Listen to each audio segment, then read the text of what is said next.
أمرض أبداً يا دكتور براون الدب. لا يا بيبا، أنا لا أمرض. آكل تفاحة كل يوم. إلى اللقاء. وداعاً. إنه وقت العودة.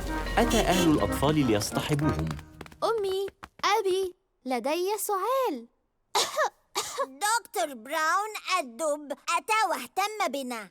لقد أعطانا دواء مريعاً. سيدة جزال، هل غنيتِ أغنيتك؟ بالطبع يا بيبا. بولي ترتدي عقد الفل وكانت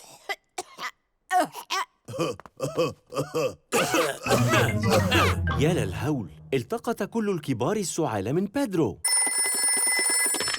دكتور براون الدب يتحدث. أنا بيبا بيج. كل الكبار مرضى الآن. لا تقلقي يا بيبا، أنا في الطريق.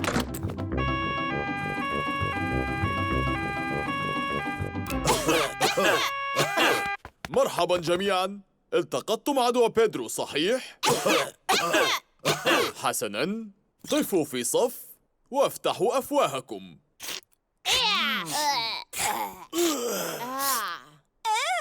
إن طعمه مثل الجوارب القديمة. أشكرك جداً لاعتنائك بنا يا دكتور براون الدب. من الذي يقوم برعايتك عند مرضك؟ لا أحد يرعاني، أنا لا أمرض. يا للهول، دكتور براون الدب أصيب بالسعال. لا تقلقوا. وداعاً. وداعاً. مسكين دكتور براون الدب، إنه مريض ولا يوجد أحد يعتني به.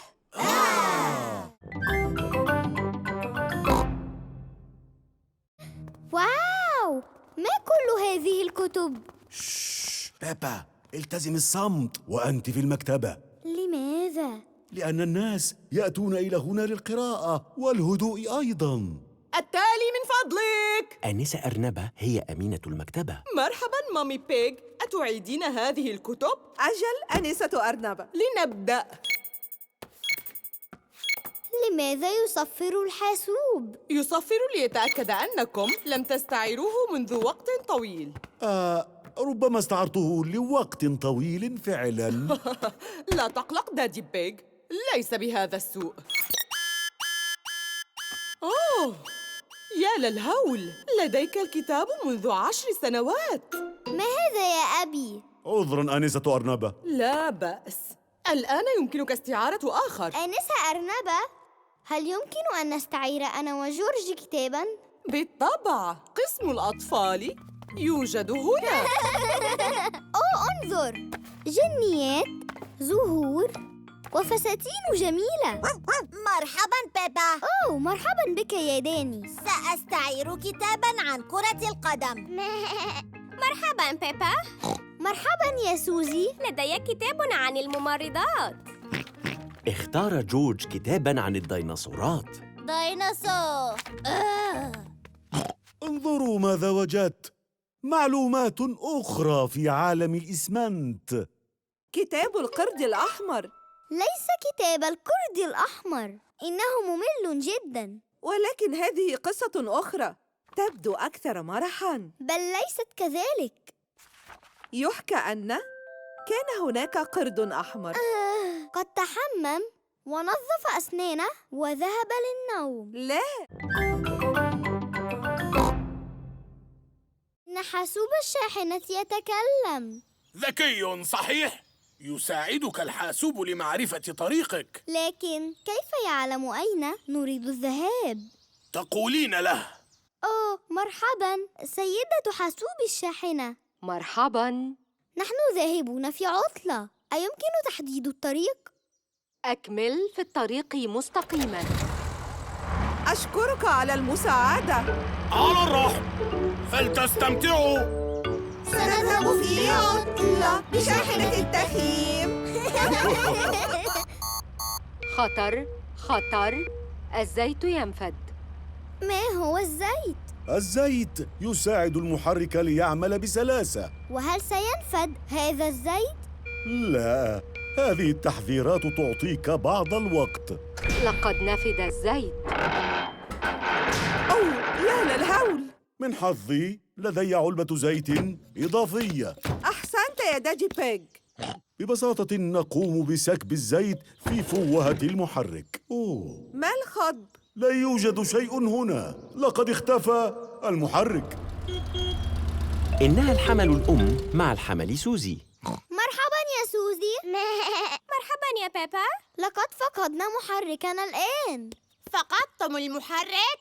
أجل، لقد اختفى كلياً. أود أن أساعد، ولكني لا أعرف شيئاً عن المحركات. قد تكون هذه مزحة، لكن هذا يشبه المحرك.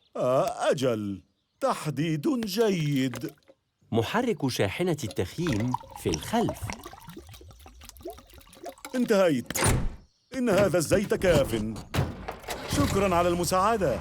على الرحب، استمتعوا بوقتكم.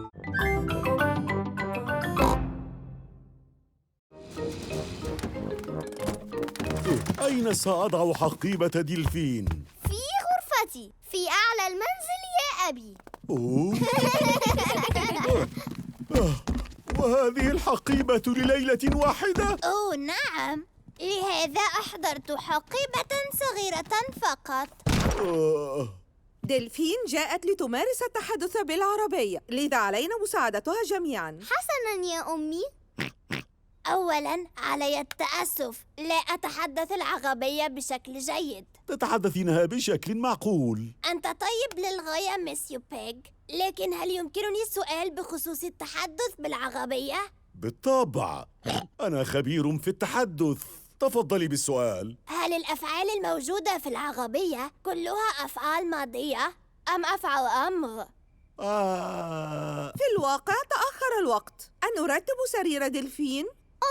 أمي، أتنام دلفين في سريري بوسادة على كل جانب؟ فكرة جيدة. بيبا ودلفين ينامان على كل جانب من نفس السرير.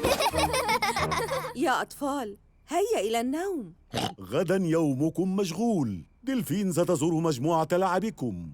واو. دوغمي بيان. دوغمي بيان، ليلة سعيدة بالفرنسية. لست ناعسة إطلاقاً. لنغني أغنية تجعلنا ننام. أجل. Frère Jack, frère Jack, dormez-vous, dormez-vous, sonnez les matines.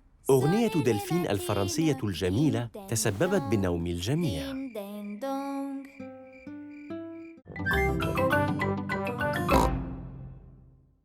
كم من المرات أطفأت ناراً يا آنسة أرنبة؟ أبداً، لم أطفئ واحدة، لكن استعدي دائماً. إنه هاتف الحريق. فلتجيبيه يا بيبا، من المحتمل أنه والدك. حسناً. مرحباً، محطة الإطفاء. أهلاً بيبا. أوه يا أبي، هذا أنت. ألم تقل لك أمي إن هذا الهاتف خاص للحرائق فقط؟ هل تعطيني الآنسة أرنبة من فضلك؟ أبي يريد التحدث إليك. مرحباً يا دادي بيج، هذا الهاتف يستخدم فقط عند وجود حريق! حريق! يا للهول، حفل شواء دادي بيج يحترق. حريق! حريق! الأمهات إلى الإنقاذ! تمسكا!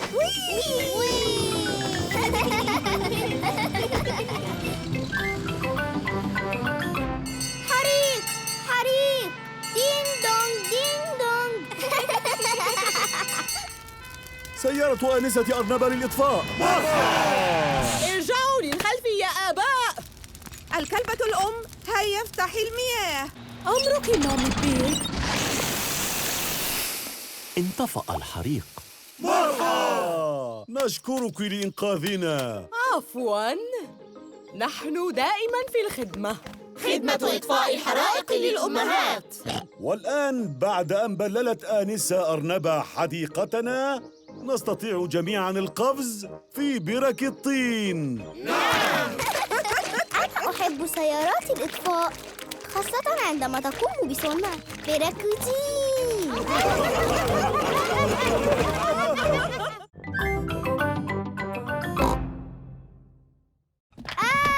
تنين مخيف. بيبا، جورج، إلى النوم.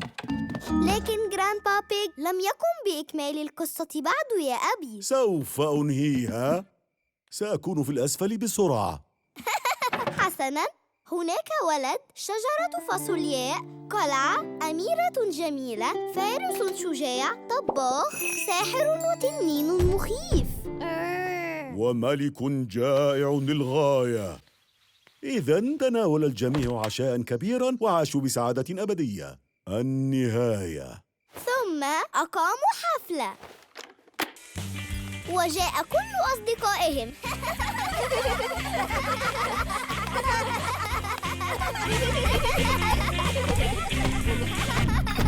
حسناً، يجب علي أن أحل هذا.